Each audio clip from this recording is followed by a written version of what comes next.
Hello, my name is Caitlin. For my abnormal psychology final project, I will be interviewing Stephanie Green. Go ahead and introduce yourself. Hi, my name is Stephanie Green. I work for a rehabilitation center in Center Point, Texas, which is pretty close to Kerrville, Texas, if y'all are familiar. And I work with patients who are suffering from addiction. Stephanie, thank you for allowing me to interview you today. And then let's get into it. So, what do responsibilities within your role look like? Sure. So first and foremost, my role is I'm a compliance manager. So what that entails is for the facility as a whole, I have to make sure that we're within state regulations. As you can imagine, there's a plethora of different rules and regulations we have to follow. And then I'm also in charge of our patients and the compliance within the facility, so making sure that our safety is, at the highest level, making sure that the behaviors are appropriate. We have what's called behavioral health associates, who are our employees who are on the floor with our patients 24/7, and I'm in charge of those employees, making sure that they're rounding and doing their safety checks for the patients, making sure they're in groups, making sure they're participating, making sure their behaviors are appropriate. So making sure they're feeling emotionally safe, and if not, what are we doing about it? So that's probably my daily routine. Okay. And then what made you want to pursue this career? So, unfortunately, I have a lot of people in my family and in my life, like friends and family members that have passed away from disease of addiction, whether that be from alcoholism or drug addiction. And it's always was something that was on my heart, that what can I do so that this doesn't happen to other people. So that's really where it came from. Is just I wish that my family members and my friends had someone to advocate for them, to educate them, and to help them through that time, because if they did have that, maybe they would be alive today. So if I can give back to the community and help others, that's what I wanted to do. Well, let me just say thank you for doing that. People appreciate it. And then what type of mental illnesses do you see within your rehabilitation center? Sure. I'd say our top 5 would probably be anxiety disorders, major depressive disorders, schizophrenia, bipolar, PTSD. Okay. Within people who have addictions, what is the most common form of treatment? Do you do detox? Do you do different types of medications so that way it's a little bit more safer versus using dirty needles? Sure. So yeah, I would say detox is the most common. At our facility, we have different levels of care that people qualify for based on their insurance. So whether that be detox level of care, residential, which that typically means they'll stay with us 30 to 45 days to receive therapy as well. Or we also have outpatient treatment, which means they would seek help outside of the facility with a therapist. But I would say more than often, most people come in for detox. Yes. Okay. Let's see. Do people fully recover often? That is a very difficult question. I would say no. How often do people end up returning to your center?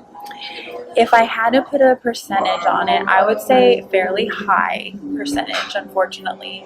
I would say probably 25 to 30%, just because addiction is it's a disease, and it's very powerful, and it takes a lot of work from the individual, a lot of self-work aside from medication intervention that they have to put into that, and it all depends on their commitment to recovery. According to Comer and Comer 2022, treatment sometimes has great success but often is only moderately helpful. Addiction is a huge problem. It's super hard to completely stop, so it does make sense that people do return a lot. What form of addiction is most common? Would that be alcohol, cocaine, heroin? Alcoholism, for Alcoholism? sure. Yes. According to Elvig et al., 2021, the ICD-8 was the first edition that included alcoholism as a clinical syndrome. What is the hardest part of working in your career? I would say the most difficult thing would be kind of what you had just mentioned about people, if they can fully recover, and if, you know, if not, if they're returning, just seeing our patients who the light switch isn't turning on, and them not seeing their self-worth and value, and that they're maybe not quite there and not ready to fully commit to a new life in recovery. That's very difficult for us to see when we're trying all the different therapeutic techniques. So I would say that's the most difficult part, when we want them to get there and they're just not at that point. Mhm.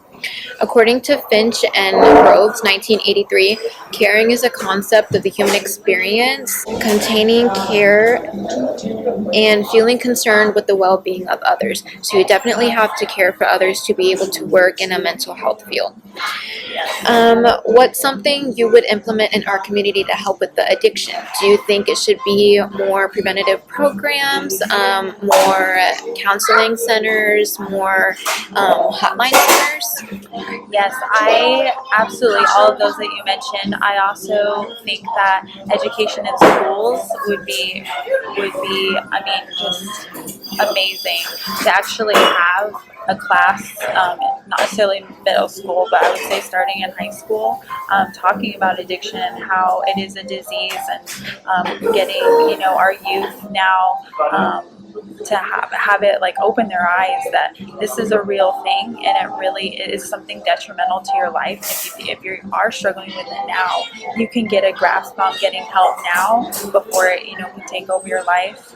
I also think just more education in general, whether that be, as you mentioned, more therapy, more clinics opened, more commercials, even on TV, talking about addiction and offering solutions and resources to people.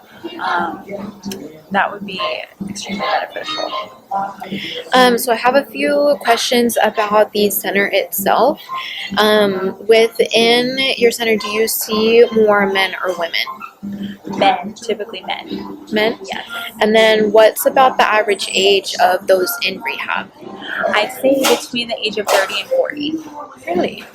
So that would entail a rehabilitation center within our community. This kind of focuses on how the centers look within the San Antonio community, how it looks within like the rehabilitation center itself. The point of this project was to understand a little bit more about what happens and what is seen within rehabilitation centers, and that's why I picked Stephanie to interview for this project, so that way I could get a first-hand experience.